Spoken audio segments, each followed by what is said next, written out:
चलिए डिस्कस करते हैं topic difference between plant cell and animal cell. ये स्ट्रक्चर में हम देख पा रहे हैं प्लांट सेल और एनिमल सेल को देख पा रहे हैं। तो इसमें कुछ प्लांट सेल में और एनिमल सेल जो सिमिलरिटीज़ हैं उसमें खास ये है कि ये यूकैरियोटिक सेल्स होते हैं, ये बात तो है।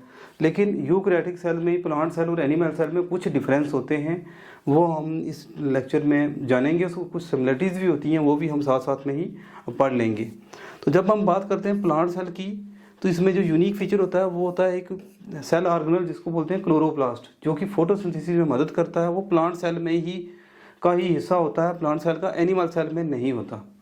दूसरा सेल वॉल जो है वो भी प्लांट सेल का टिपिकल करेक्टरिस्टिक्स फीचर है। एनिमल सेल में जो है वो सेल वॉल नहीं होता, आउटर लेयर जो है वो सेल मेम्ब्रेन होती है, सेल वॉल नहीं होती, जबकि यहाँ सेल वॉल जो आउटर लेयर होती है। इसके अलावा प्लांट सेल में अमाइलोप्लास्ट होता है, जो कि एक प्लास्टिड होता है, कलरलेस प्लास्टिड, जो कि स्टार्च को स्टोर करके रखता है, तो वो भी प्लांट सेल का हिस्सा है। इसके अलावा वैक्यूल जो हैं लार्ज इन साइज होते हैं, वो एनिमल सेल में भी होते हैं, लेकिन लार्ज साइज वैक्यूल जो हैं वो प्लांट सेल का हिस्सा होते हैं, जिसकी वजह से प्लांट सेल क्या है, वैक्यूल लार्ज होने की वजह से थोड़ा सा साइड पे जो है टिका होता है। जैसे अगर न्यूक्लियस होगा तो वो साइड पे होगा, क्योंकि वैक्यूल यहाँ पर बड़े साइज का होता है प्लांट सेल की जब हम बात करते हैं। इसी तरह से जब हम एनिमल सेल की बात करते हैं, तो एनिमल सेल में एक टिपिकल क्या होता है, डाइजेशन के लिए ब्रेकडाउन ऑफ जो मटेरियल होता है उसके लिए लाइसोसोम होते हैं। लाइसोसोम प्लांट सेल में भी होते हैं, लेकिन रेयरली होते हैं, कम होते हैं, ज़्यादा क्या है एनिमल सेल में होते हैं। और ये क्या है, लाइसोसोम का काम यहाँ पर प्लांट सेल में वैक्यूल करते हैं, जबकि यहाँ लाइसोसोम फ्रिक्वेंटली जो है पाए जाते हैं, ज़्यादा नंबर में पाए जाते हैं, एक बात। दूसरे नंबर पर जो प्लांट सेल का करेक्टरिस्टिक फीचर है कि यहाँ सेंट्रोसोम होता है, सेंट्रियोल होता है, जो प्लांट एनिमल सेल में ही होता है, वो प्लांट सेल में नहीं होता। खासकर जो लार्ज प्लांट्स होते हैं बड़े, उनमें जो है सेंट्रोसोम नहीं होता। ये जो है अब कुछ चीज़ें हैं जो कि जैसे सेल ऑर्गेनल्स, गोल्गी वेसिकल्स, ये ऐसे स्ट्रक्चर होते हैं गोल्गी बॉडी के, ये जो है वेसिकल जो है, इनको ये जो है प्लांट सेल में भी होते हैं, एनिमल सेल में भी। गोल्गी अपरेटस ये जो है ये प्लांट सेल में भी एनिमल सेल में भी होता है। सेल मेम्ब्रेन प्लांट सेल में एनिमल सेल में दोनों में होते हैं। पैराक्सीसोम्स प्लांट सेल और एनिमल सेल दोनों में होते हैं। साइटोप्लाज्म दोनों प्लांट सेल और एनिमल सेल दोनों का हिस्सा होते हैं। राइबोसोम्स जो एटीएस टाइप होते हैं साइटोप्लाज्म में होते हैं, ये प्लांट सेल और एनिमल सेल दोनों में होते हैं। न्यूक्लियस जो है वो दोनों सेल्स में होता है। ऑल दो जो है न्यूक्लियस प्लांट सेल में थोड़ा पेरिफेरी की तरफ होता है, क्योंकि वैक्यूल लार्ज साइज होने की वजह से, जबकि यहाँ पर जो है यूजली जो है वो न्यूक्लियस क्या होता है, सेंटर की तरफ होता है। इसके अलावा एक डार्क कलर जो है बॉडी होती है इनसाइड द न्यूक्लियस, जिसको बोलते हैं न्यूक्लियोलस, प्रोटीन सिंथेसिस में मदद करता है। ये दोनों में होता है, प्लांट सेल में और एनिमल सेल में भी। रफ एंडोप्लाज्मिक रेटिकुलम ऐसे जिनके ऊपर जो है एटीएस टाइप और राइबोसोम अटैच्ड होते हैं, वो प्लांट सेल में भी होते हैं, एनिमल सेल में भी होते हैं। स्मूथ एंडोप्लाज्मिक रेटिकुल भी होते हैं प्लांट सेल और एनिमल सेल में भी। माइटोकॉन्ड्रिया जो है वो हिस्सा है प्लांट सेल और एनिमल सेल दोनों का। और साइटोस्केलेटल स्ट्रक्चर्स होते हैं वो प्लांट सेल में और एनिमल सेल में भी होते हैं। तो अब इसमें जो है जब सेल वॉल जो है प्लांट सेल का हिस्सा, एनिमल सेल में जो है सेल वॉल नहीं होता, तो ये थोड़ा क्या होता है, इरेगुलर इन शेप होता है। क्योंकि सेल वॉल क्या करता है, जो है रेगुलरिटी जो है स्ट्रक्चर को मेंटेन करने में मदद करता है। तो प्लांट सेल वेल ऑर्गेनाइज्ड होते हैं, ये थोड़े एनिमल सेल क्या होते हैं, इरेगुलर होते हैं। तो ये स्ट्रक्चर के थ्रू हमने देखा कि क्या डिफरेंसेस हैं। अब थोड़ा सा इसका डिस्क्रिप्शन पढ़ेंगे ताकि कोई पॉइंट छूटे ना। कम्पिटिटिव एग्जाम में जब आता है तो कंपैरेटिव स्टडी के थ्रू बहुत सारे क्वेश्चंस आते हैं, या नीट हो या दूसरे बाकी कम्पिटिटिव एग्जाम हो, ताकि आराम से उसमें हमारा जो है कवर हो सके। तो अब हमने स्ट्रक्चर्स के थ्रू जो है कंपैरेटिव स्टडी कर ली, सिमिलरिटी और डिफरेंस देख लिए प्लांट सेल और एनिमल सेल में। अब हम थोड़ा सा इनकी डिस्क्रिप्शन पढ़ेंगे ताकि कम्पिटिटिव एग्जाम में जो पूछे जाते हैं कोई भी क्वेश्चन हमारा छूटे ना। तो इसमें जो है प्लांट सेल में हमने ये देखा कि presence of cell wall, cell wall plant cell में होता है, जबकि एनिमल सेल में जो है सेल वॉल नहीं होता। और सेल वॉल होने की वजह से प्लांट जो है एक डेफिनेट फॉर्म होती है, इसकी शेप जो है वो एक होती है, जबकि जो एनिमल सेल है वो इसका फॉर्म स्ट्रक्चर नहीं होता, इसकी इरेगुलर जो है शेप होती है। प्लांट सेल जो है वो लार्जर इन साइज होते हैं as compare to other cells, बाकी सेल से इनका साइज़ क्या बड़ा होता है। एनिमल सेल जो है कंपेरेटिवली जो है वो स्मॉल साइज़ के होते हैं। इसके अलावा प्लांट सेल शो करते हैं प्रेजेंस ऑफ प्लास्टिड्स। तो जैसे क्लोरोफिल वगैरह जो है प्लास्टिड्स जो हैं वो होते हैं प्लांट सेल में, जो कि फोटोसिंथेसिस में मदद करते हैं। अमाइलोप्लास्ट भी हमने देखे जो कि स्टार्च को स्टोर करने में मदद करते हैं। और ये यूजली जो प्लास्टिड्स होते हैं वो एनिमल सेल में एब्सेंट होते हैं। Plant cells contain plastids called chloroplast, जैसे हमने पढ़ा ये क्या करता है, क्लोरोप्लास्ट एक सेल ऑर्गेनल होता है प्लांट सेल में जो कि फोटोसिंथेसिस में मदद करता है। जबकि इस तरह का क्लोरोप्लास्ट या क्लोरोफिल या क्लोरोप्लास्ट को सेल ऑर्गेनल या क्लोरोफिल प्लास्टिड जो है एनिमल सेल में नहीं होता, इसलिए एनिमल सेल में जो है फोटोसिंथेसिस नहीं होती।